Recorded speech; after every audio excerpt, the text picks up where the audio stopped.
सुबह का वक्त। दिल्ली की बड़ी सी कंपनी बिल्डिंग जो काफ़ी एरिया में बना हुआ है और दिखने में बहुत खूबसूरत है। नवंबर की गुलाबी सुबह, सब जल्दी जल्दी ऑफिस के अंदर जा रहे थे।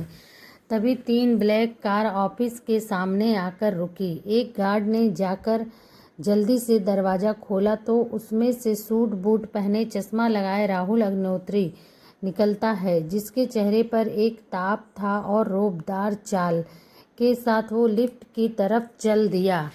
उसके बगल से गुजर रहे उसके एम्प्लॉय उसे गुड मॉर्निंग कहते हुए स्टाफ लिफ्ट में चढ़ रहे थे। वो बस सुनकर अपने लिफ्ट की तरफ बढ़ रहा था। वो आया और लिफ्ट के सामने खड़ा हो गया। कुछ देर में लिफ्ट खुली और राहुल अपने आदमियों के साथ उसमें आया। लिफ्ट की बटन एक आदमी ने 23वें फ्लोर के लिए प्रेस किया। लिफ्ट ऊपर की तरफ चल दी। कुछ देर में राहुल अपने आदमियों के साथ अपने केबिन के सामने पहुंचा तो उसके आदमी बाहर रुक गए और वो अंदर चला गया। उसने देखा उसके टेबल के कुछ दूरी में रखी हुई टेबल खाली थी। उसने अपने चश्मे को निकाल के अपने कोट के साइड पॉकेट में रखा और धीरे से बोला, मिस मिश्रा, फिर लेट हैं? ना जाने मैं इस लड़की को झेलता क्यों हूँ। एक तो ये लड़की कभी टाइम पर नहीं आती है, ना जाने इसका काम कैसे पूरा हो जाता है। आज आने दो, पहले तो इसकी सैलरी कट करवाता हूँ, वरना ये लड़की सुधरने से रही। ये कहते हुए उसने अपनी ब्लेज़र को उतार के वह रखे एक स्टैंड पर टांग दिया और खुद अपनी सीट पर बैठ गया। इधर दिल्ली के ट्रैफिक में एक लड़की स्कूटी लिए हेलमेट लगाए हॉर्न दे रही थी। तभी एक आदमी ने उससे कहा, अरे दिखाई नहीं दे रहा है छोरी, रेड लाइट है, फिर क्यों बावली जैसी हॉर्न दे रही है। लड़की ने उसकी तरफ मुस्कुरा के देखा और उससे बोली, ओ ताऊ, मन्ने पूरा क्लियर दिखे है, लेकिन के करूं, मारे को भी देर हो रही से। जो मैं टेम पर ना पहुंची तो मारा बॉस मन्ने ऑफिस से इज्जत सहित निकाल देगा। ले जाने, मारे को जल्दी निकालना है। जल्दी उठा कर छोरी के रोज रोज ऐसे हॉर्न देती फिरती है। सुनते सुनते मारा कान पक गए हो। जे 3 साल में न जाने थारा बॉस तन्ने कैसे झेलता है।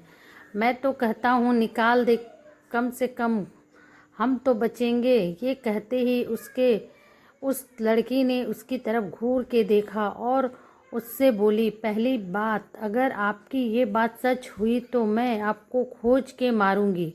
और दूसरी बात, अपनी ये काली जुबान बंद करो। और तीसरी बात, उधार की और फ्री की चीज़ें लेने की आदत नहीं है मुझे, तो कृपया करके अपना ये घटिया सा मुँह बंद करे, वरना मुक्का मार के बंद कर दूंगी।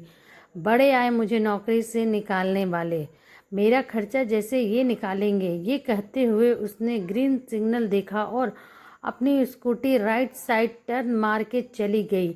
वो आदमी भी दूसरी तरफ चला गया। वो लड़की जल्दी से अग्निहोत्री कंपनी के सामने अपनी स्कूटी रोकती है, चाबी वहाँ के गार्ड को देते हुए बोली, अरे भैया, सर आ गए क्या? उस गार्ड ने स्कूटी पकड़ते हुए कहा, हाँ मैडम, अभी बस 10 मिनट हुआ है, जाएं जल्दी। उस लड़की ने हेलमेट उसके सर पर लगा दिया और अपना बैग लेकर आंखों पर नज़र का गोल चश्मा लगा के भागते हुए स्टाफ लिफ्ट की तरफ भागी।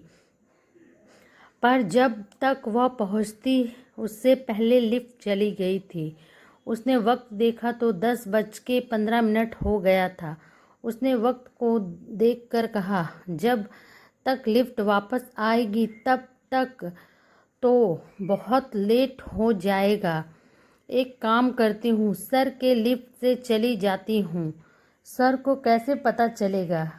उसने जल्दी से लिफ्ट खोला तो लिफ्ट मैन ने कहा, अरे मैडम, आज फिर आप जिस दिन सर को पता चला उस दिन हमारी नौकरी चली जाएगी।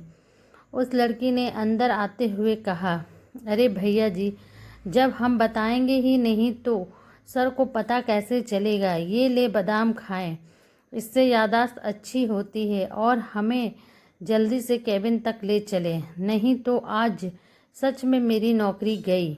ये कहते हुए वो खुद बादाम खाने लगी। कुछ देर में वो 23वें फ्लोर के सामने थी।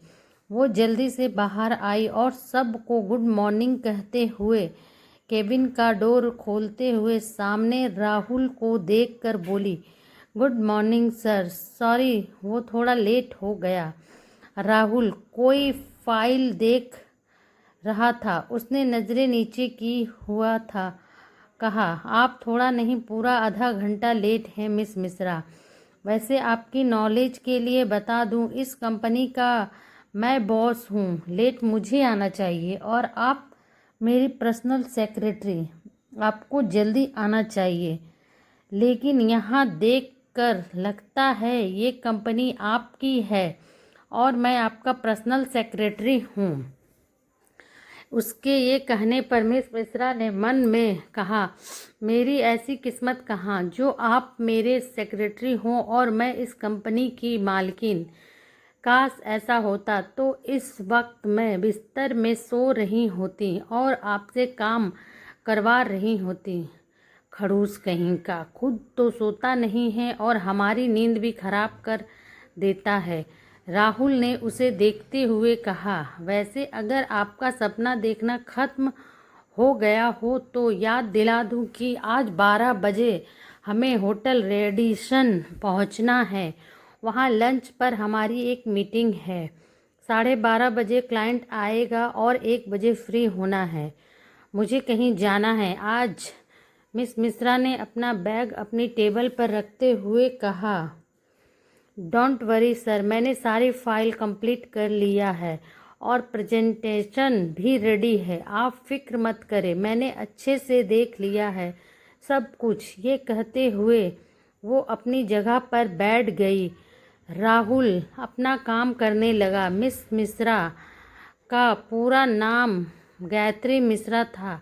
गायत्री एक अनाथ थी। वो स्वरा अनाथालय में पली बड़ी और वहीं शाम के वक्त कुछ बच्चों को पढ़ाती थी। यहाँ वो 3 साल से जॉब कर रही थी। उसने ग्रेजुएशन किया था, आगे क्रॉसपॉन्डिंग से पोस्ट ग्रेजुएशन कर रही थी। वे अपने काम को बहुत मन लगा के करती थी, लेकिन बस उसने राहुल के ऑफिस का कुछ 3 साल में 100 फूलदान तोड़े थे अपने जल्दबाजी के चक्कर में। और लेट तो वो पिछले 3 साल से आती थी और रोज़ राहुल उसे डांटता था, लेकिन वो काम अच्छा करती थी और राहुल की सारी मीटिंग्स को बहुत सॉफ्टली अरेंज करती थी। उसके फ़ोन में हर मीटिंग का अलार्म सेट करती थी और यहाँ तक उसकी छोटी सी छोटी बात का ख्याल रखती थी। हर फाइल को मेंटेन करके रखती थी, इसलिए राहुल उसकी छोटी मोटी गलतियों को इग्नोर नहीं करता था, लेकिन ज़्यादा कुछ नहीं कहता था। गायत्री अपने नाम की तरह ही थी, सिंपल नाम और उतनी ही खुद सिंपल थी। सलवार सूट और गुत्थी चोटी, आँखों में हल्का सा काजल, बिना मेकअप का चेहरा और उस पर गोल सा चश्मा। दिखने में थोड़ी सी हेल्दी थी पर लगती बहुत प्यारी थी। उसकी टेबल पर माता रानी की छोटी सी मूर्ति थी जिसे वो आते ही प्रणाम करती और उसके बाद काम शुरू करती थी। और आज भी वही किया था उसने। दोपहर का वक्त होटल रेडिसन गायत्री राहुल के साथ उसकी मीटिंग में आई थी। वो बैठी सारी प्रेजेंटेशन दे रही थी और उसे बहुत अच्छे से समझाई जा रही थी। उसने सारी फाइल में लिखी पॉइंट्स को क्लाइंट को समझाया और उसके बाद शांत हो गई। राहुल बैठा खुद उसे बहुत ध्यान से सुने जा रहा था। जब वो सब बता के चुप हुई तो क्लाइंट ने कहा, वाह मिस्टर अग्निहोत्री, आपने बहुत ही अच्छा प्रेजेंटेशन रेडी किया है, हमें बहुत पसंद आया और उससे ज़्यादा अच्छा लगा जिस तरह से मिस मिश्रा ने इसे हमारे सामने रिप्रेजेंट किया है और हमें समझाया है। मेरा मन तो बहुत से अच्छे बन गया है कि मैं आपके साथ कॉन्ट्रैक्ट करूं। अब आप बताएं क्या कहना चाहते हैं।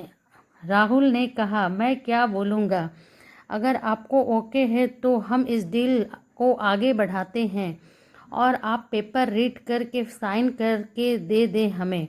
जी बिल्कुल, आप कॉन्ट्रैक्ट पेपर हमें दे दें, हम उसे पढ़ के आपके पास साइन करके भेज देते हैं। उसके बाद शुरू करते हैं ये नया प्रोजेक्ट। उस आदमी के ये कहने पर राहुल ने वेटर से लंच लाने के लिए कहा और फिर सब ने साथ लंच किया। लेकिन गायत्री का पेट तो उस लंच से भरने से रहा, इसलिए बेचारी वहाँ से फ्री होकर जल्दी से ऑफिस जाकर अपना टिफ़िन खाना चाहती थी, क्योंकि उसे तो प्रॉपर खाना पसंद था जो उसे राहुल की किसी भी लंच में नहीं मिलता था। लेकिन उसे मन मार के वहाँ रहना पड़ता था और खाना पड़ता था। राहुल वहाँ से फ्री होकर बाहर आया तो उसने गायत्री से कहा, मिस मिश्रा, आप शाम को अगर फ्री हो तो घर आ जाएं। वो आज अदिति आ रही है, उसकी विंटर वेकेशन की छुट्टियां हैं, तो अगर आकर उसको ज़रा देख लो तो अच्छा होगा, क्योंकि वो तुम्हारे साथ ज़्यादा कंफर्टेबल रहती है, तुम्हारी बात सुन भी लेती है। भाभी और भैया अभी नहीं आ सकते हैं तो उसे भेज रहे हैं, तो क्या तुम आ सकती हो? गायत्री ने कहा, वो आज मेरी क्लास है तो इसलिए शायद ना आ पाऊँ, लेकिन कल से आ जाऊँगी पक्का। और अगर कुछ ज़्यादा ज़रूरी हो तो आप मुझे कॉल कर दें। राहुल ने कहा, ओके, अगर वक्त मिले तो आ जाना। अच्छा, मैं चलता हूँ, उसकी फ़्लाइट का वक्त हो रहा है। ये कहकर वो वहाँ से चला गया। गायत्री वापस ऑफिस के लिए चल दी। अदिति अब पूरे 7 साल की हो गई थी और बहुत बोलती थी, लेकिन जब भी उसकी छुट्टियां होती तो गौरी उसे इंडिया भेज देती थी ताकि वो इंडियन कल्चर को समझे और सीखे। गायत्री और अदिति की बहुत जमती थी। अदिति जब तक यहाँ रहती, गायत्री उसका पूरा ख्याल रखती थी। कभी कभी तो गायत्री को अदिति के लिए राहुल के घर रुकना पड़ता था। शाम का वक्त, ऑफिस। गायत्री आराम से काम कर रही थी। उसने देखा कि वक्त बहुत हो गया है तो उसने जल्दी से अपनी फाइल कंप्लीट की और उसे अपने बैग में डाल के लैपटॉप बंद किया और सारा सामान ठीक से रखने लगी।